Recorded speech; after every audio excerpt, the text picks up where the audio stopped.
दिल दा मामला है, ये काफ़ी मशहूर गाना रहा है और इस गाने में कई बार मस्ती, मजाक, हंसी और दिल को हमेशा इसी तरीके से लिया जाता रहा है। लेकिन क्या दिल दा मामला इतना आसान है? आज काम की बात में मेरे साथ रांची ही नहीं बल्कि ईस्टर्न इंडिया के सबसे बड़े कार्डियोलॉजिस्ट डॉक्टर वरुण कुमार हैं। तो आइए स्वागत करते हैं उनका और करते हैं दिल की बात।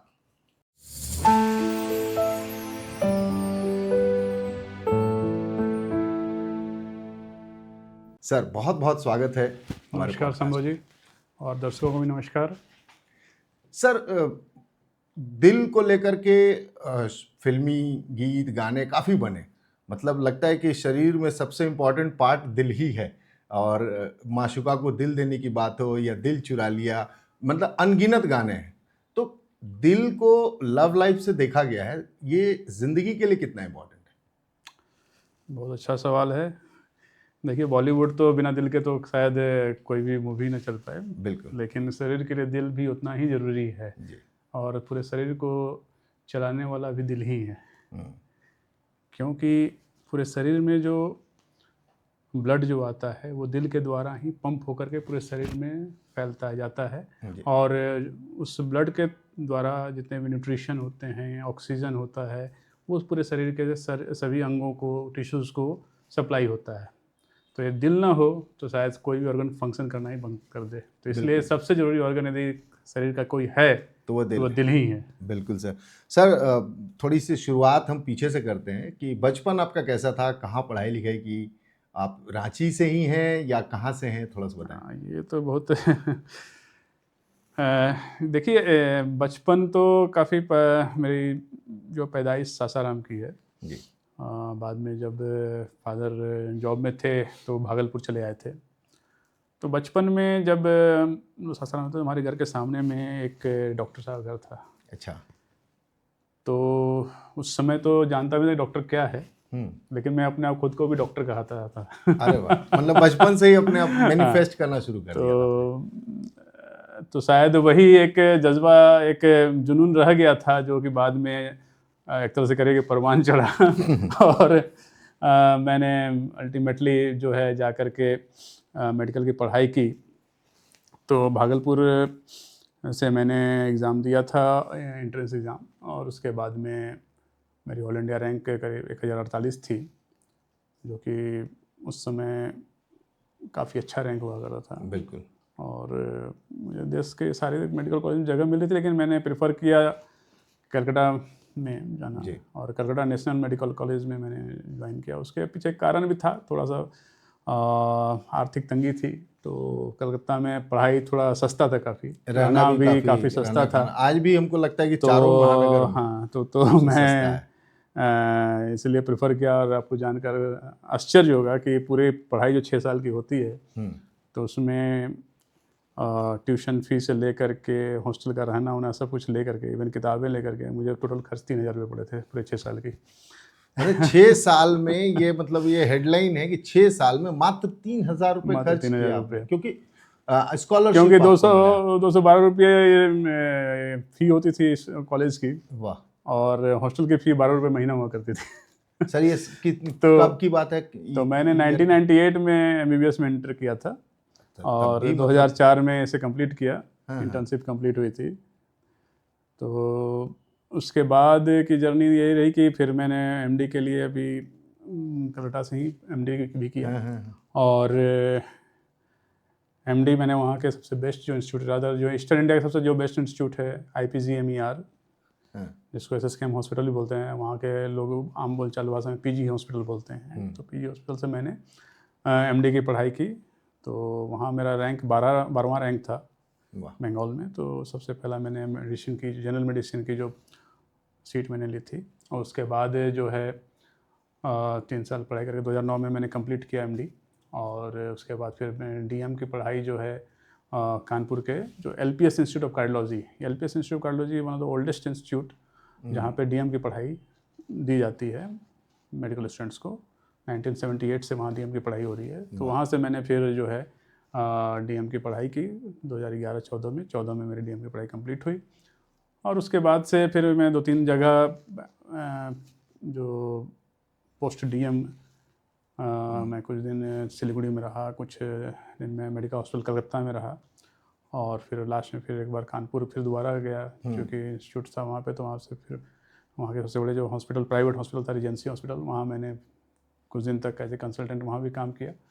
और फिर रांची में मैंने सोचा कि घर चूँकि इधर में है तो इधर से रहा अटैच तो शुरू से, तो रांची थोड़ा आबो हवा अच्छा अच्छी लगा, है अच्छा तो लगा। अच्छी आबो हवा, और काफ़ी रिलेटिव्स भी हमारे यहाँ पे हैं, तो मैंने सोचा कि रांची शायद अच्छा जगह होगा मेरे लिए। बहुत बढ़िया। और 2016 से मैं रांची में हूँ, अब तक यहीं पे हूँ। पहले मैं ऑर्किड हॉस्पिटल में था, फिर 5 साल से पिछले 5 साल से करीब मैं अभी सेंट वीटा हॉस्पिटल में हैं। तो यही एक जर्नी है। और इंटरवेंशनल कार्डियोलॉजी में मैंने डीएम करने के बाद में अब तक जो है तकरीबन 10,000 से ज़्यादा एंजियोग्राफी और 2,000 से ज़्यादा एंजियोप्लास्टी और 800 से ज़्यादा पेसमेकर, AICD जैसे ये सब डिवाइसेस, या BMV यानी कि बलूनिंग ऑफ द वाल्व्स जो होते हैं वो सब किए हैं। तो ये एक अचीवमेंट है अपने आप में। एक हम्बल बैकग्राउंड से आने के बाद यहाँ तक पहुँचना लाइफ में उतना ईजी भी नहीं होता है। तो ठीक है, ज़िंदगी इसी तरह से आगे बढ़ती है। बिल्कुल सर, ज़िंदगी आगे बढ़ती है। और मेरा मोटो हमेशा रहा है कि जो पेशेंट्स हैं, पेशेंट के प्रति एम्पैथी, सिंपैथी जो भी है वो रहना चाहिए आपको। बिल्कुल पेशेंट के प्रति सोचना चाहिए। और हमेशा कोशिश रहा है जब से ड्यूरिंग MBBS टाइम से ही, टू हेल्प द पेशेंट्स, और उनके जो दुख है, प्रॉब्लम है, उनको सॉल्व करें जहाँ तक हो सके, जहाँ तक उनकी हो सके मदद भी करें। तो ये शुरू से रहा है। तो इसी क्रम में आगे भी मैं वो चीज़ें कंटिन्यू कर रहा हूँ और करूँगा भी। कोशिश है कि अपना एक सेंटर हो जहाँ पे मैं ज़्यादा लोगों को हेल्प कर सकूँ, जहाँ मैं लोगों को ज़्यादा किफ़ायती इलाज दे सकूँ। तो ये मेरा एक फ्यूचर एक प्लान है।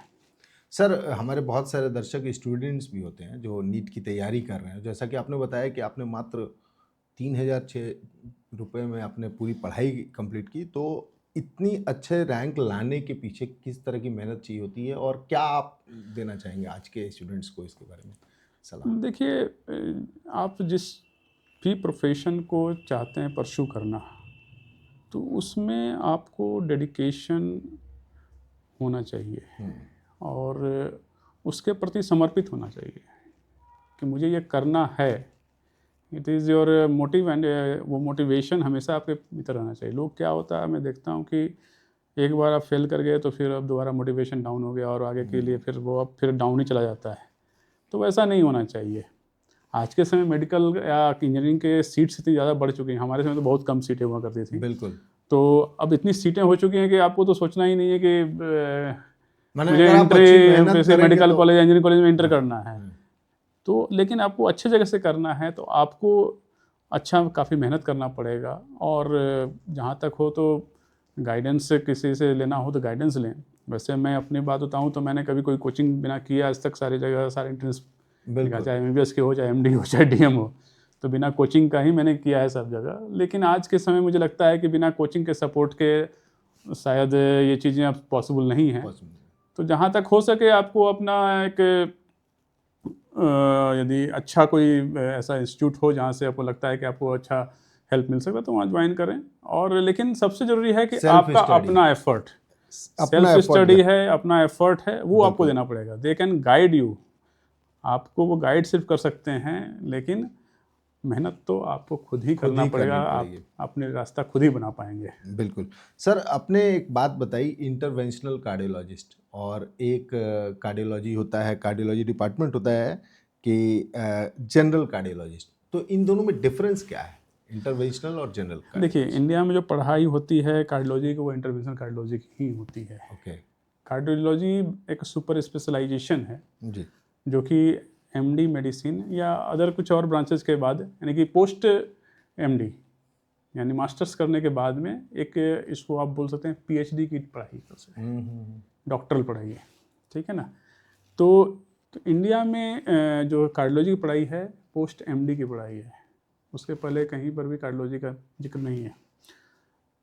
अधिकतर लोग जो जनरल प्रैक्टिशनर कार्डियोलॉजी के लिख करके प्रैक्टिस करते हैं, उसके पीछे वो उनका कोई डिग्री नहीं है, वो अपना सेल्फ डिक्लेयर्ड एक ये चीज़ है, डिग्री है।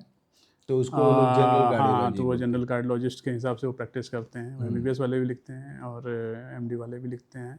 ठीक है, वो अपनी जगह पे है। और जो डीएम किए हुए हैं सारे इंटरवेंशन कार्डियोलॉजिस्ट ही होते हैं, क्योंकि उन्हें कोई जो ट्रेनिंग होती है वो इंटरवेंशन कार्डियोलॉजी में होती है, apart from the general cardiology. Okay. ऐसा नहीं कि सिर्फ इंटरवेंशन ही वो जानते हैं, हाँ, क्योंकि मतलब उनकी जनरल ट्रेनिंग जो है कार्डियोलॉजी एज क्या ए होल एडवांस में। कार्डियोलॉजी जो एक सब्जेक्ट है, हम्म, कॉम्प्रिहेंसिव। एक कार्डियोलॉजी एक इतना बड़ा ब्रांच है कि आपकी ज़िंदगी आधी रह जाएगी पूरी चीज़ जानने के लिए, वाह। ठीक है ना। तो उसमें वो पूरी कॉम्प्रिहेंसिव वो होती है, सिर्फ ये नहीं है वो नॉन इन्वेसिव पार्ट। जैसे आप एक तो पेशेंट मैनेजमेंट हो गया, echo, ECG, TMT, Holter, VPM, उसके अलावा बहुत सारे और इन्वेस्टिगेशंस होते हैं। फिर उसके बाद एंजियोग्राफी, एंजियोप्लास्टी, पेसमेकर, पीआईसीडी, सीआरटी, बीएमवी, इस तरह के सारी बहुत सारी। आज तो इतनी ज़्यादा इंटरवेंशन कार्डियोलॉजी में है कि हर आदमी हर चीज़ नहीं कर सकता है, तो उसमें अब सब ब्रांचेज हो गए हैं बिल्कुल। कि कोई एक इंटरवेंशन कार्डियोलॉजिस्ट है तो वो सिर्फ हर चीज़ नहीं कर रहा है वो इंटरवेंशन कार्डियोलॉजी में। जैसे अब इलेक्ट्रोफिजियोलॉजिस्ट हो गया तो वो सिर्फ इलेक्ट्रोफिजियोलॉजी कर रहे हैं। उसके बाद स्ट्रक्चरल हार्ट डिजीज़ का आ गया है, तो जो सिर्फ हार्ट के जो स्ट्रक्चरल प्रॉब्लम है उनको डील कर रहे हैं। तो वो इस तरह की चीज़ें अब सब डिवीजन भी हो गए हैं कार्डियोलॉजी में, तो वो इस तरह की चीज़ें अब आ गई हैं। उसके अलावा जो है कार्डियक सर्जरी एक टोटली अलग ब्रांच है, टोटली अलग उसकी पढ़ाई है, वो सर्जन करते हैं, वो एमसीएच की डिग्री होती है उसकी। तो इस तरह से कार्डियोलॉजी एक बहुत ही डाइवर्सिफाइड ब्रांच है, काफ़ी बड़ा बृहत ब्रांच है, और उसमें आपकी ज़िंदगी अधूरी है पूरी चीज़ जानने के लिए। बिल्कुल सर। तो इसलिए वो उसकी पढ़ाई इतनी इजी नहीं है, और नॉलेज उसका रखना, एक ईसीजी जानकारी भी लोगों को प्रॉपर नहीं होती है। मैं देखता हूँ कि जब मेरे पास पेशेंट आते तो मैं प्रॉपरली ईसीजी भी रीड नहीं किया जाता है प्रॉपरली, बाकी चीज़ें तो छोड़ दीजिए आप। तो ये बहुत ज़रूरी है, क्योंकि हार्ट का प्रॉब्लम यदि आपको है, सही समय पे इंटरवीन ना किया गया तो लाइफ एंड डेथ का सिचुएशन बन जाएगा। सर, लाइफ एंड डेथ से बात आगे बढ़ाता हूँ मैं कि कई बार आजकल सोशल मीडिया पर, न्यूज़पेपर में भी और टीवी चैनल्स पर भी हमने देखा है कि अचानक से किसी को हार्ट अटैक आ गया। कोई पहले का कोई रिकॉर्ड भी नहीं था कि उनको हार्ट की प्रॉब्लम है, या ना कोई मेडिकेशन में थे। इवन वो फिजिकली फिट भी थे। एक दो सेलिब्रिटी भी ऐसा हुआ है कि वो जिम में एक्सरसाइज करते हुए गिरे और उनको हार्ट अटैक आ गया। तो ये हार्ट अटैक अचानक से कैसे आ रहा है अभी आज के डेट में? देखिए, एक चीज़ मैं क्लियर बता दूं, हार्ट अटैक हमेशा अचानक से ही होता है। जी। हार्ट अटैक का मतलब क्या है, आगे ये समझना पड़ेगा। दो टर्म्स हैं, हार्ट अटैक और कार्डियक अरेस्ट। ओके। मैं दर्शकों में बताना चाहूँगा खासकर, क्योंकि उनके लिए जानकारी बहुत ज़रूरी है। बहुत बहुत जी। क्योंकि हार्ट अटैक क्या है और कार्डियक अरेस्ट क्या है। हार्ट अटैक में क्या होता है कि हार्ट की 3 नसें होती हैं, जो उसको, हार्ट एक मस्कुलर स्ट्रक्चर है जो कि ब्लड को पंप करता है, जी। और उसको एक 3 जो हैं आर्टरीज बोलते हैं, नसें होती हैं जो उसको ब्लड देती हैं, क्योंकि हार्ट को भी पंप करने के लिए उसको भी तो न्यूट्रिशन चाहिए, उसको भी ऑक्सीजन चाहिए। तो वो 3 नसें होती हैं जो उसको ब्लड सप्लाई करती हैं। उन नसों में किसी में यदि अचानक से ब्लॉकेज डेवलप होता है, कभी हल्के हल्के प्लाक होते हैं छोटे छोटे, बहुत 80% जो हार्ट अटैक होता है उसमें यदि आप एंजियोग्राफी भी कर लीजिएगा उसके पहले, तो हल्का प्लाक निकलेगा। उसको नेगलेक्ट हम लोग करें, उसको कुछ नहीं करना है, वो मेडिसिन छोड़ करके। तो वो जो प्लाक होते हैं, रप्चर कर जाता है, वो उसके भीतर इन्फ्लामेटरी मटेरियल होता है जो कि ब्लड में कॉन्टैक्ट से आते हैं, वो वहाँ ब्लड क्लॉट बनाता है और वो उस नस को बंद करता है पूरी तरह से। ओके। और उस समय सडनली उसको, जैसे वो बंद होती है नस, तो ब्लड सप्लाई हार्ट के उस पोर्शन को बंद हो जाती है, और अचानक पेशेंट को तेज़ दर्द सीने में होगा, पसीना आने लगेगा, सांस फूलने लगेगा, चक्कर, बेहोशी हो जाएगी। तो ये हार्ट अटैक हुआ। और कार्डियक अरेस्ट क्या हुआ? कार्डियक अरेस्ट में क्या होता है कि हार्ट पंप करे, उसके एक इलेक्ट्रिकल सिस्टम होती है हार्ट में जी। जो कि हार्ट के रिदमिक कॉन्ट्रैक्शन के लिए जिम्मेदार होती है। तो वो हार्ट को रिदमिकली कॉन्ट्रैक्ट कर रही है, लगातार बिना थके चला जा रहा है हार्ट। तो उसमें उस इलेक्ट्रिकल सिस्टम में यदि कोई अबनॉर्मलिटी आती है, या तो धड़कन बहुत फास्ट हो गया जिसको हम लोग वीटी या VF, ventricular tachycardia, ventricular fibrillation बोलते हैं, या धड़कन बहुत स्लो हो गया जैसे complete heart block, secondary AV block या 6 आइम सिंड्रोम। तो यानी धड़कन स्लो हो गई या बहुत फास्ट हो गया, तो उसमें क्या होता है कि हार्ट बीट करना बंद कर देता है और हार्ट स्टॉप हो जाता है। तो इसे कार्डियक अरेस्ट बोलते हैं। तो जब ये कार्डियक अरेस्ट होगा तो आदमी बेहोश हो गिर जाएगा, और यदि तुरंत उसको सीपीआर करके रिवाइव ना किया जाए तो फिर तो imminent death, within 2 minutes death हो जाती है, पता भी नहीं चलेगा कि कब क्या हुआ। तो ये दो चीज़ों में डिफरेंस करना बड़ा ज़रूरी है, क्योंकि ट्रीटमेंट टोटली अलग हो जाता है। तो यदि हार्ट अटैक यदि पड़ा हुआ है तो ट्रीटमेंट क्या है आपके पास, इमीडिएटली आपको उनको नज़दीक के अस्पताल में जाइए, एक ECG कराइए, ECG को इंटरप्रेट कराइए और वो जो नस बंद हुई है उसको तुरंत खोलना होता है। ठीक है, तो इसको हम लोग खोलने का तरीका, सबसे बेस्ट तरीका जिसको गोल्ड स्टैंडर्ड बोलते हैं, वो प्राइमरी एंजियोप्लास्टी है। यानी कि उस नस को जाइए, एंजियोग्राफी कीजिए और तुरंत वो जो जहाँ ब्लॉकेज हुई है वहाँ पे वायर डाल करके, बलून करके और स्टेंट लगा करके उस नस को खोल दीजिए, सबसे बेस्ट है। दूसरा तरीका है कि यदि वहाँ पे एंजियोप्लास्टिक सुविधा अवेलेबल नहीं है तो कुछ थ्रोम्बोलाइटिक्स आते हैं, यानी कि क्लॉट ब्रेक करने की मेडिसिन होती हैं। तो वो क्लॉट ब्रेक करने की मेडिसिन दे करके हम लोग टेम्पोरली जो है उस ब्लॉकेज को, वहाँ जो क्लॉट है उसको डिसॉल्व करके ब्लड फ्लो को इस्टेब्लिश कर देना है। लेकिन ये 100% सक्सेसफुल नहीं होता है, पहला चीज़। दूसरा रिस्क होता है ब्लीडिंग का, इसमें कि रिस्क ऑफ ब्लीडिंग बहुत फास्ट हो सकता है। कहीं से जब ब्रेन में हेमरेज हो गया या क्योंकि वो मेडिसिन तो पूरे शरीर में, पूरे ब्लड में ये तो तो ये एक उसका रिस्क होता है। तो ये एक प्रॉब्लम है। तो अब हार्ट अटैक, अब जैसे बता रहे हैं आपके कि अब यंग एज में काफ़ी हो रहा है, या आजकल देखते हैं चलते फिरते लोग गिर जा रहे हैं, तो वो कार्डियक अरेस्ट। लेकिन सबसे common cause of cardiac arrest जो है वो हार्ट अटैक ही है, क्योंकि हार्ट अटैक होने के बाद हार्ट के इलेक्ट्रिकल सिस्टम भी अफेक्ट होती है और उसमें वह तो धड़कन बहुत फास्ट होने का या धड़कन बहुत स्लो होने का चांस बहुत ज़्यादा होता है। उसके अलावा जो है कार्डियक अरेस्ट होने का अलग अलग और भी कारण है, जिसमें धड़कन स्लो या फास्ट हो जाती है। तो उससे कारण हर वक्त हार्ट अटैक ही नहीं होता है। ठीक है, तो सिम्टम जो हार्ट अटैक का होगा, सीने में दर्द जो कि मध्य भाग में होगा, और एक जगह पॉइंट पे नहीं, एक पॉइंट पे दिया बता दे रहे हैं कि यहाँ पे मुझे, एक उंगली से बता दे रहे हैं कि यहाँ मुझे दर्द हो रहा है, तो बहुत बहुत कम चांस है कि वो हार्ट का पेन है। हार्ट का पेन डिफ्यूज पेन होगा। आप ऐसे बताइएगा, वो गले की तरफ जाएगा, हाथों में जाएगा, पीठ की तरफ जाएगा, रेडिएट करेगा, या कभी पेट की तरफ भी जाता है, जैसे लगेगा कि हमको गैस का प्रॉब्लम हो रहा है। ये बहुत ही अक्सर जो है लोग इसको मिसअंडरस्टूड कर लेते हैं कि मुझे गैस हो रहा है। और अक्सर क्या होता है कि वो गैस की दवा वो खा करके, और वो जो हार्ट अटैक में गोल्डन आवर होता है, first 4 hours is the golden hour of the heart attack. यानी कि उस 4 घंटे में यदि आप अपने नस को खोल देते हैं तो उससे बढ़िया कुछ नहीं है, तो उसमें रिकवरी 100% हो जाती है। लोग इसको समझ नहीं पाते हैं कि उससे क्या फ़ायदा होगा। आप एक सिंपल में आपको बताता हूँ कि हार्ट अटैक में क्या होता है। आपने कभी गैंग्रीन वर्ड सुना होगा? गैंग्रीन जैसे हाथ या पैर की गैंग्रीन आती है तो काली पड़ जाती है। बिल्कुल। क्यों? वहाँ की ब्लड सप्लाई बंद हो गई है, तो वो काली पड़ गई। तो हार्ट अटैक में वही हो रहा है कि हार्ट का ब्लड का सप्लाई बंद हो गया, तो हार्ट का उतना पोर्शन जिसमें ब्लड जा रहा है वो काला वो पड़ रहा है, वो डेड हो जाता जा रहा है जी। तो वो डेड हो गया जब, तो फिर तो उसके बाद कुछ नहीं, तो आप डेड टिश्यू में कुछ भी करने से कोई फायदा नहीं है, कोई फायदा नहीं। तो ये चीज़ समझने की जरूरत है कि क्या आखिर में होता है हार्ट अटैक में। लोग समझते नहीं, क्योंकि हार्ट एक इंटरनल ऑर्गन है, बाहर तो दिख नहीं रहा है, तो अक्सर वो लोग इसके सीरियसनेस को समझ नहीं पाते हैं, और जब तक वो पहुँचे काफ़ी लेट हो जाता है, क्योंकि वो गोल्डन आवर आपका निकल गया है। और अक्सर मिसडायग्नोज भी हो जाता है, क्योंकि गैस की स्थिति बना करके एंटासिड ले रहे हैं, या उनको कुछ मसल्स का पेन हो रहा है, इस तरह की चीज़ें लोग समझते रहते हैं। क्योंकि डरते तो सब हैं, लेकिन जैसे आप बोलिएगा किसी पेशेंट को कि आपको हार्ट का कैसे हो सकता है, मुझे heart we face very regularly, कैसे हो सकता है, मुझे तो पहले तो नहीं था। तो जैसा मैंने बताया कि 80% केसेज में अचानक से बिल्कुल पहले से कोई सिम्टम नहीं होगा, 80% केसेज में हार्ट अटैक वैसे ही आता है। 20% केसेज में ही जो है पहले से कुछ सिम्टम, जैसे कि एंजाइना बोलते हैं, कि चलने से आपको सीने में दर्द हो रहा है, यानी कि एक्सर्शन करने पे सांस फूल रहा है, भारीपन लग रहा है सीने में, ये चीज़ें होती हैं। बाकी 80% तो अचानक से बिल्कुल अचानक से ही होता है। सर एक सवाल इसी से जुड़ा हुआ है, अचानक से की बात है कि बहुत सारे लोग सिम्टम ढूंढते ढूंढते इस बात पर पहुंच गए कि क्या हमने कोविड के वैक्सीन लिए थे, उसका असर है जिससे हार्ट पे असर आ रहा है। और ये एक बहुत बड़ी कंट्रोवर्सी है।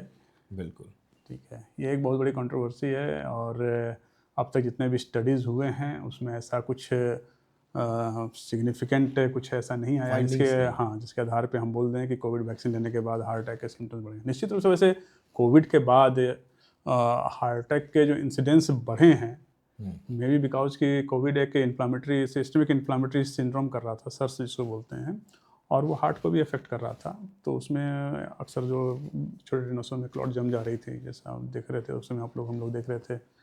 तो वो जो है सिचुएशन के कारण उस समय दिक्कत हो रहा था। अब ये नहीं कि अब 10 साल बाद भी आपको कोविड के कारण ही ये चीज़ हो रही है, कहना बहुत ही 4 से 5 साल हो गई है। हाँ, अब तो कोविड के 5 साल हो गया, करीब 5 साल हो गए। तो अब यदि उसके कारण हार्ट अटैक का कहना कि अब हार्ट अटैक हो रहा है, तो ये बेमानी बात होगी। बिल्कुल।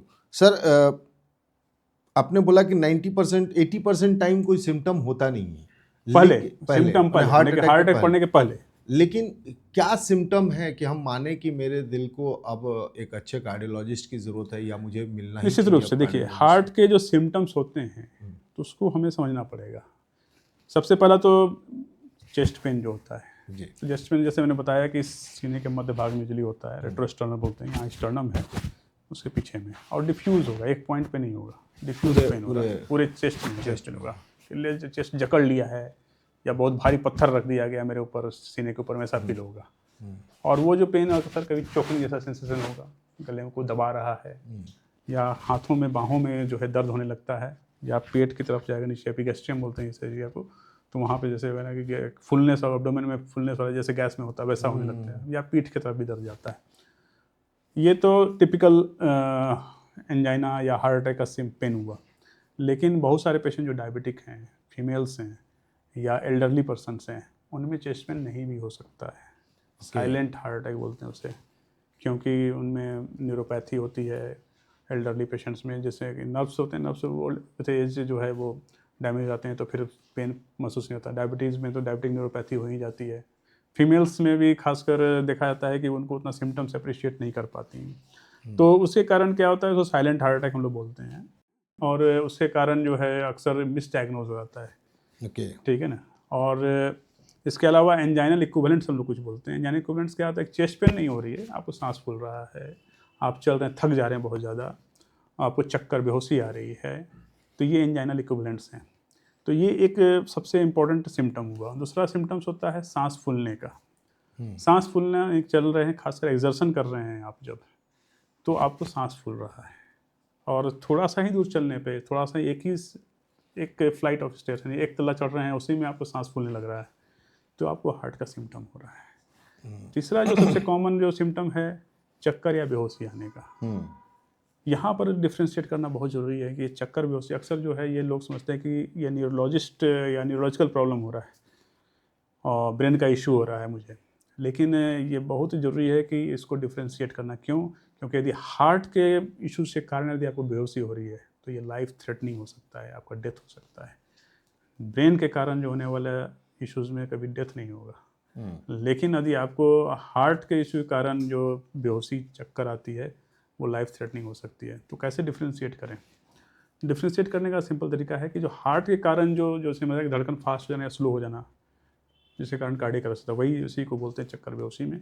तो सिनकोप जो टर्म है, सिनकोप, SYNCOP, तो सिनकोप जो है कार्डियक ओरिजिन का, उसे सिनकोप बोलते हैं। और सिनकोप में क्या होता है कि it's transient loss of consciousness, कुछ सेकंड्स के लिए बेहोशी होगी। आप जैसे बिल्कुल लगा कि कुछ तो हुआ नहीं, बस मैं जैसे खड़ा था और गिर गया, फिर बिल्कुल खड़ा हो गया, बिल्कुल वापस बैक टू नॉर्मल। तो लोग इसको बहुत ही हल्के में लेते हैं कि बोले कुछ नहीं हो, तो थोड़ा सा कमजोरी थी, या या हो थकान सकता हो है गया, खाना या नहीं कुछ खाए खा नहीं थे। खाए, धूप में खड़े थे, तो इस तरह की चीज़ें सोच करके लोग वो उसको निगलेक्ट कर देते हैं।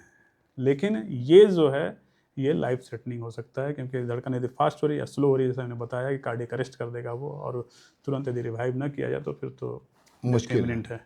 तो ये एक सिम्टम हो गया। उसके अलावा जो सिम्टम होते हैं शरीर में सूजन का, कि शरीर में, पैर में स्वेलिंग हो रही है, चेहरे में सूजन हो रही है, तो ये एक सिम्टम है हार्ट के बीमारियों का। और एक सिम्टम है पाल्पिटेशन, धड़कन महसूस होना, कि आपके हार्ट बीट महसूस कर रहे हैं, आप अचानक से लग रहा है कि अचानक से धड़कन तेज हो गई है, या मुझे अपना हार्ट बीट खुद महसूस हो रहा है। तो ये एक सिम्टम्स है। तो ये जब ये सारी सिम्टम्स इस तरह के यदि आपको महसूस होती है, अत्यधिक थकान होना, ये भी एक हार्ट का सिम्टम है, कि हम चल रहे हैं, बहुत थकान महसूस हो रहा है। तो ये यदि आपको इस तरह के सिम्टम्स हो रहे हैं, तो ये हार्ट के सिम्टम्स हैं, आपको तुरंत अपने कार्डियोलॉजिस्ट से जाकर मिलना चाहिए, और क्वालिफाइड कार्डियोलॉजिस्ट से मिलना चाहिए। सर, एंजियोग्राफी और एंजियोप्लास्टी के बारे में अभी आप बता रहे थे, थोड़ा सा हमारे दर्शकों को इसको थोड़ा सा बताएं कि क्या डिफरेंस है दोनों में और कैसे किया जाता है, इसका प्रोसीजर क्या होता है। निश्चित रूप से एंजियोग्राफी एक बहुत ही बेसिक टेस्ट है हार्ट के नसों के ब्लॉकेज को देखने का। ओके। और एंजियोग्राफी सिर्फ हार्ट के नसों के ब्लॉकेज को नहीं देखते हैं, शरीर में किसी भी नस के ब्लॉकेज को, चाहे वो ब्रेन का हो, हाथ या पैर के नसों के ब्लॉकेज हो, या जो ऑर्टा होता है हाथ, यानी कि हार्ट से जो मेजर नस निकलती है उसका हो, तो कहीं की भी एंजियोग्राफी की जा सकती है। और ये बड़ा ही सिंपल सा टेस्ट होता है। लोग इसको बहुत ज़्यादा ये महसूस करते हैं कि बहुत ही बड़ा कुछ जांच हो रहा है, और उसमें कहीं जान जाने खतरा तो ना हो जाएगा। तो एंजियोग्राफी आजकल 2 तरह से एंजियोग्राफी होती है। एक तो जो इन्वेसिव नॉर्मल हम लोग जो कैथ लैब में ले जाकर करते हैं, और दूसरा एक सिटी कोरोनरी एंजियोग्राफी होती है जो सीटी स्कैन के द्वारा होती है।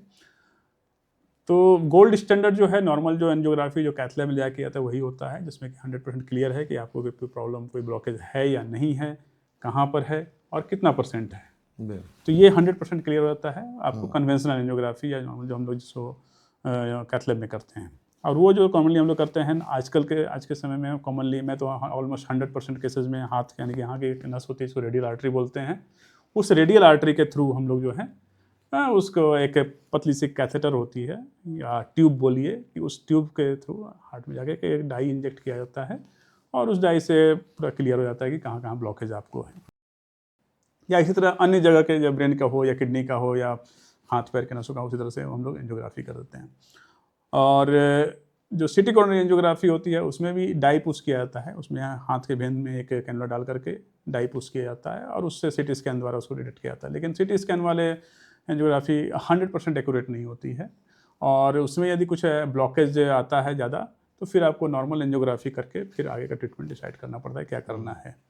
तो ये तो डिफरेंस हो गया एंजियोग्राफी, जो सिटी एंजियोग्राफी और नॉर्मल एंजियोग्राफी में। और एंजियोप्लास्टी क्या होता है? एंजियोप्लास्टी जो है वो जो ब्लॉकेज एंजियोग्राफी में हमने देखा है उसको हटाने के प्रोसीड्योर को एंजियोप्लास्टी बोलते हैं। ओके, ठीक है। तो उसमें क्या करते हैं कि हम लोग जहाँ ब्लॉकेज है उसी सेम विधि से, जहाँ से जैसे हाथ के नस से हमने डाला है, दूसरा पैर के नस से भी एंजियोग्राफी होती है, पैर के नस से एंजियोप्लास्टी होती है, लेकिन कॉमनली अब हाथ के नसों से ज़्यादा, क्योंकि पैर मिक्स करने में वहाँ ब्लीडिंग का रिस्क, पेशेंट को सीधा लेटे रहना और अदर कॉम्प्लिकेशंस वहाँ ज़्यादा होता है। हाथ से करने में कॉम्प्लिकेशन रेट कम होता है और पेशेंट की सहूलियत है कि आराम से तुरंत इमीडिएटली करने के बाद आप आराम से टहल सकते हैं, घूम फिर सकते हैं, कोई रिस्क नहीं है उसमें। तो एंजियोप्लास्टी में क्या करते हैं, वही सेम तरीके से उस ट्यूब के थ्रू एक वायर, जहाँ पे ब्लॉकेज है वहाँ वायर डाला जाता है और वो वायर जो है उसके ऊपर एक बलून दी जाती है और वो बलून से जहाँ पे ब्लॉकेज है उसको फैला दिया जाता है आगे। और उसको फैलाने के बाद में फिर एक स्टेंट, जो मेटल की स्टेंट आती है, मेटल का स्टेंट मतलब बोलिए कि एक स्प्रिंग की तरह की एक होती है स्टेंट, जो जा करके हाँ वहाँ पे जा करके उसको फुला दिया जाता है। वो जो नस के दीवार है उसे वो चिपक जाती है और जो है वो जो ब्लॉकेज है वो क्लियर हो जाता है और ब्लड फ्लो अपना नॉर्मल इस्टेब्लिश हो जाता है। तो ये नॉर्मल प्रोसीड्योर है एंजियोप्लास्टी होने का। अब रिस्क की जहाँ तक बात रही तो एंजियोग्राफी करने में 0.1% लाइफ का रिस्क है और एंजियोप्लास्टी करने में 1 to 3%। बहुत तो ही मुझे nominal है। कहने की जरूरत नहीं है कि इतना, इससे ज़्यादा रिस्क तो मुझे लगता है कि रोड पे चलने पे ज़्यादा रिस्क इससे होगा। ज़्यादा रिस्क है सर, तो रोड ये पे एक चलना डर या बैठा कर जो रखना हम पैकेज फूड खा बेवजह रहे हैं है, उसमें ज़्यादा है रिस्क। बिल्कुल। और हाँ, ये बेवजह एक डर है जो कि आम एक भ्रांति या धारणा बन गया है और आजकल के खास के सोशल मीडिया के ज़माने में कुछ ज़्यादा ही लोग इस तरह की चीज़ों को फैलाने की कोशिश कर रहे हैं, जिसको उचित नहीं है। क्योंकि इससे क्या होता है कि वो टाइमली जो इंटरवेंशन कर देना चाहिए आपकी ज़िंदगी को बचाने के लिए, वो टाइमली इंटरवेंशन नहीं हो पाता है और जहाँ लेट हो जाता है तो फिर आप बहुत समझ रहे हैं कि मुश्किल हो हार्ट यदि डैमेज हो गया तो फिर आप समझ सकते हैं पूरे शरीर को अफेक्ट करेगा वो। सर, पूरे शरीर को इफेक्ट करेगा जैसे आपने कहा कि, लेकिन एक सवाल यहाँ उठ रहा है सर कि हमारे परिवार में या समाज में पिछले 10 सालों पहले तक या 15 साल पहले तक कोई गंभीर बीमारी हो, खासकर हार्ट से रिलेटेड, तो लोग रांची पर ट्रस्ट नहीं करते थे कि रांची में पता नहीं सुविधाएं हैं नहीं हैं। लेकिन आज क्या परिदृश्य बदला है पहले से? आप सेंटीविटा के साथ जुड़े हुए हैं, आप अक्सर आपके फोटोग्राफ्स आते रहते हैं अखबारों में और कई जगहों से हमें पता चल रहा होता है कि आपने कई चमत्कारी ऑपरेशंस किए हैं। तो क्या वो इंफ्रास्ट्रक्चर अब अवेलेबल है जो बड़े शहरों में देखिए था? बिल्कुल, देखिए पढ़ाई तो हमने भी वही किया जो बड़े शहर के डॉक्टर से हाँ। लेके बैठे हुए हैं। जी जी, अंतर यही है कि वो उनका जो सेटअप है काफ़ी बड़ा है काफ़ी बड़ा है। और जो रांची का सेटअप अभी भी थोड़ा छोटे लेवल का इसलिए है क्योंकि पहले से तो मैं डेफिनेटली बोलूँगा जब मैं 2016 में आया था और उस अभी के में काफ़ी अंतर आया है, लोगों का ट्रस्ट 10 काफ़ी साल बढ़ा है 10 साल में। अब काफ़ी जो यहाँ पे जो इंटरवेंशन जो है काफ़ी ज़्यादा होने लगा है, लेकिन स्टिल मैं देखता हूँ कि लोगों को अभी भी ट्रेंड जो है कि हमने बड़े शहर में जा कर के ही कराना है कुछ, यदि कुछ इस तरह का एंटरप्राइज। तो मैं बोलूँगा कि एक तो है कि जैसे मैंने बोला कि डिग्री तो वही है, पढ़ाई उसी तरह के कॉलेजों से किया है जहाँ से हम लोगों ने किया हुआ है। ऐसा नहीं कि उनको जो वहाँ बैठे हुए हैं कोई अलग तरह के कॉलेज से आए हैं या अलग तरह के पढ़ाई करके अलग तरह का डिग्री लेके आए हैं। रांची में आपको एडवांटेज यही है कि आप इजीली आप डॉक्टर को एक्सेस कर सकते हैं, इजीली आप डॉक्टर से बात कर सकते हैं। कॉस्ट ऑफ थेरेपी रिलेटिवली बड़े हॉस्पिटल से जो काफ़ी महंगे cost जो सिटीज़ effective है, हैं तो कम है। वहाँ से कम पड़ेंगे, और आप घर के अपने नज़दीक रहें तो आप इजीली आप अपने आपकी पेशेंट्स को भी सुविधाएं एक्सेस आपको आप मिल समझ जाएंगी। सकते हैं कि उसको हाँ, बोलने की ज़रूरत नहीं है। परिवार समाज का भी आपको इलाज वही हेल्प मिल होना है सकता जो है, वहाँ यहाँ हो रहा है वो या वहाँ हो रहा वहीं है, पे होगा। तो अंतर कुछ नहीं है। लेकिन वो एक कह सकते हैं कि सेटिस्फेक्शन की बात है कि मुझे सेटिस्फेक्शन कहाँ मिलता है। बिल्कुल सर। सर कई लोग छाती में दर्द होता है या उनको कोई सिम्टम दिखाई भी देता है, जैसा कि अभी आपने बताया, उसके बावजूद भी कार्डियोलॉजिस्ट से संपर्क करने में, या फिर कई बार जनरल फिजिशियंस भी बोलते हैं कि आप एक कार्डियोलॉजिस्ट से मिलें, तो डरते हैं या घबराते हैं, ऐसा क्यों? या उनको आप क्या कहना चाहेंगे? हाँ, ये एक लैक ऑफ अवेयरनेस है लोगों में। उनको वो जानकारी नहीं है कि हमें हार्ट, एक तो है कि हार्ट का प्रॉब्लम हो रहा है तो उससे मुझे क्या नुकसान हो सकता है, जी। और दूसरा ये है कि जो जैसे मैंने बोला कि लोग ये सोचते हैं कि मुझे कैसे हो सकता है, मैं तो बिल्कुल हेल्दी रहता हूँ, मैं हेल्दी खाना है और बिल्कुल हेल्दी लाइफस्टाइल जी रहा हूँ, या जो अनहेल्दी लाइफस्टाइल उनको भी लगता है कि क्यों होगा मुझे। तो ऐसा तो है नहीं कि आप ऊपर से लिखा के आएँ कि आपको हार्ट का प्रॉब्लम नहीं होगा, पहला चीज़। तो ये इस तरह के प्रॉब्लम में क्या होता है कि अक्सर लोग अपना नुकसान कर बैठते हैं, और समय पे यदि आपको ट्रीटमेंट नहीं मिले तो हार्ट के प्रॉब्लम है, पर्टिकुलरली हार्ट अटैक हो या कार्डियक अरेस्ट हो रहा हो, तो उसमें आपका डेथ हो सकता है। तो सबसे पहले ये तो आगे ध्यान रखना चाहिए। चेस्ट पेन, यदि हम हार्ट को अलग कर दें, जो अन्य जो कारण है चेस्ट पेन के, जैसे गैस का प्रॉब्लम हो गया या मसल्स का प्रॉब्लम हो गया या लंग्स का प्रॉब्लम हो गया या इसोफेगस का इशू हो गया, उसमें किसी में आपका डेथ नहीं होगा। लेकिन यदि हार्ट का प्रॉब्लम हो रहा है, यदि हार्ट अटैक पड़ा हुआ है आपको, तो आपका डेथ भी हो सकता है इसमें। तो अंतर यहाँ पे यही है। तो यदि आपको चेस्ट पेन हो रहा है तो सबसे पहले आप एक सिंपल एक आप ईसीजी करा लीजिए, उससे कम से कम, और यदि कोई अच्छे कार्डियोलॉजिस्ट उसको इंटरप्रेट कर लिया हो तो वो आपको कम से कम 80% तो चांस है कि क्लियर है कि आपको हार्ट का प्रॉब्लम शायद नहीं, यदि ईसीजी नॉर्मल है तो। लेकिन 100% श्योरिटी नहीं हो सकता कि बहुत बार हार्ट अटैक पड़ने के बाद भी ईसीजी नॉर्मल आती है। लोग अक्सर इसको गैस का इशू बनाएंगे, बस सबसे सिंपल ईजी वे है अपने प्रॉब्लम को निगलेक्ट करने का, क्योंकि हमें थोड़ा सा मैं एंटासिड खा लूँगा और कुछ टैबलेट्स चबा लूँ या सिरप पी लूँ तो उससे मुझे थोड़ा सा, क्योंकि हार्ट का जो लोग समझते हैं कि जो पेन है वो तो कुछ देर में चला जाएगा, यदि, क्योंकि आप समझिए कि हार्ट का एक नस बंद हुआ और उस जो मसल्स को सप्लाई कर रहा है वो मोटा मोटी 3-4 घंटे में वो तो फिर डेड होने लगता है। तो जब डेड हो गया तो फिर तो उसमें दर्द होना बंद हो जाएगा। ओके। तो 3-4 घंटे में तो टिश्यू डेड हो गई। टिश्यू जब डेड हो गई तो डेड टिश्यू में तो कोई पेन नहीं होगा। तो वो लोग सोचते हैं कि मैंने कुछ डकार लिया, कुछ एंटासिड खा लिया और मुझे रिलीफ मिल गया तो मेरा तो हार्ट का तो प्रॉब्लम नहीं था। ओके। तो ये जो और अक्सर मैं देखता हूँ कि जैसे मेरे पास पेशेंट आते हैं, कुछ अनेक बार मैंने देखा है ऐसा कि उनको हार्ट अटैक पड़ा हुआ है, और जैसे मैं बोलता हूँ कि आपको हार्ट अटैक पड़ा हुआ, आपको तुरंत जाकर एडमिट होना चाहिए, वो पेशेंट जो है अक्सर जो मैं देखता हूँ कि प्रॉब्लम क्या है कि वो उसको एक्सेप्ट नहीं करते हैं। लैक जब ऑफ आप एक, एक्सेप्टेंस। हाँ, lack of acceptance, lack of confidence, lack of trust.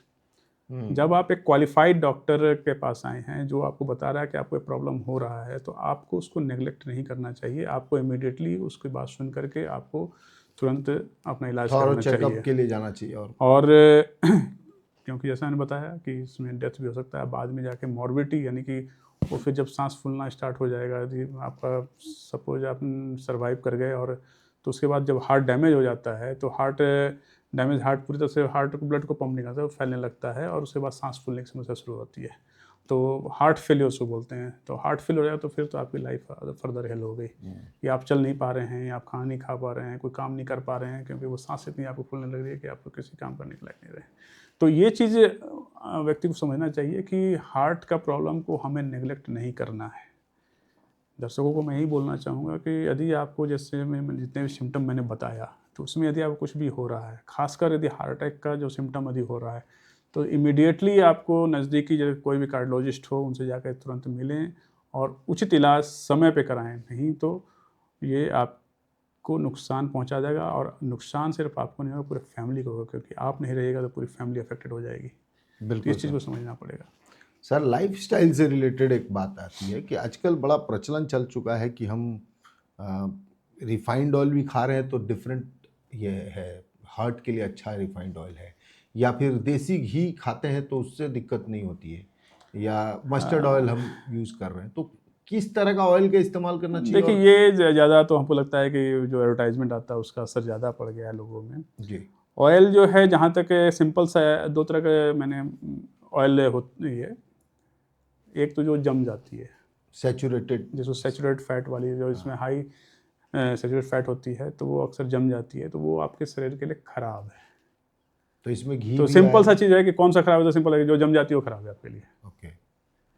तो जो जम जाती है वो अब ख़राब है। सबसे उसमें ख़राब जो वनस्पति घी होती है, डालडा जिसको बोलते हैं हम लोग। डालडा या ठीक है ना, वनस्पति घी हाँ, हम- वनस्पति घी। बहुत लोग साउथ इंडिया में जैसे वो नारियल का तेल यूज़ करते नारियल हैं, का तो घी उसको तो लोग वहाँ तेल बहुत भी बार उसको जहर भी डिक्लेयर कर दिया गया है कि वो जहर के बराबर है।